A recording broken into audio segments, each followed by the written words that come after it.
তো আমাদের যে নিয়ম আছে সেই নিয়মটা কি, যে এখানে কি ব্যবহার করব, আর এখানে কি করব, এখানে বাই করব। ঠিক আছে, এবার ট্রেন গিয়ে যখন দাঁড়িয়ে গেল, আবার যদি আমার কাছে এই ক্যান্ডেলের এই স্টকে যদি আমার বাই করা থাকে, তাহলে কি করতে হবে, এখানে কি করতে হবে, আমার যদি পিছনে বাই করা থাকে তাহলে কি করতে হবে, পিছনে এখানে স্টপ লস ব্যবহার করব। আর যদি আমার কাছে পিছনের ট্রেন যদি না থাকে, কেনা পিছনে যদি আমার না বাই করা থাকে, তাহলে কি করব, বাই করতে হবে।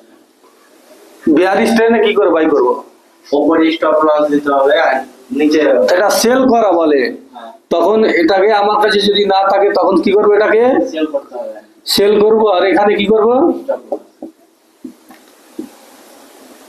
স্টপ লস করে চলবো। এবার যখন ট্রেন এখানে ডাউন হবে, আমাদের স্টপ লস নিচে আস্তে আস্তে আসতেই থাকবে। বুঝা গেল? তো এটাকে কি বলবো,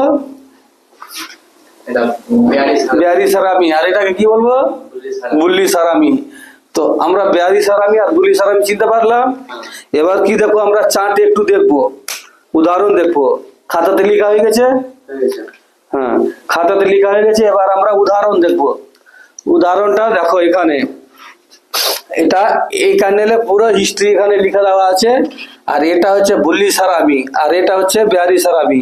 বুল্লি সারামি প্রথমে কি ছিল, রেড ছিল বড়, যেটা আমরা এখানে দেখলাম। এবার এখানে বড় রেড হওয়ার পরে এখানে কি হলো, একটা গ্রিন ক্যান্ডেল হলো। গ্রিন ক্যান্ডেল মানে বুলিশ ক্যান্ডেল হলো।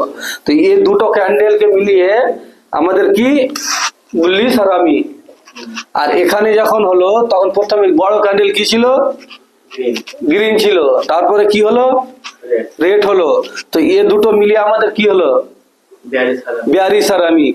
এবার আমরা কিন্তু এটাকে চার্টে লাইভ উদাহরণ দেখবো। ঠিক আছে, এটা আমরা লাইভে কিন্তু চার্ট উদাহরণ দেখবো। দেখো, প্রথমে তো আমাদের যে একটা ট্রেন্ড লাগবে।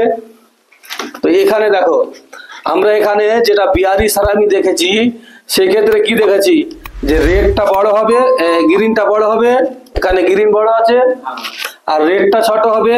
তো এখানে রেডটা ছোট আছে, কিন্তু আমরা যেটা এর আগে শিখলাম যে ওই ক্যান্ডেলের মাঝখানে হতে হবে, কিন্তু এখানে অ্যাকচুয়ালি একদম পারফেক্ট মাঝখানে নেই, উপরের সাইড দিকে একটু বেশি আছে, কিন্তু তার মধ্যে কি আছে।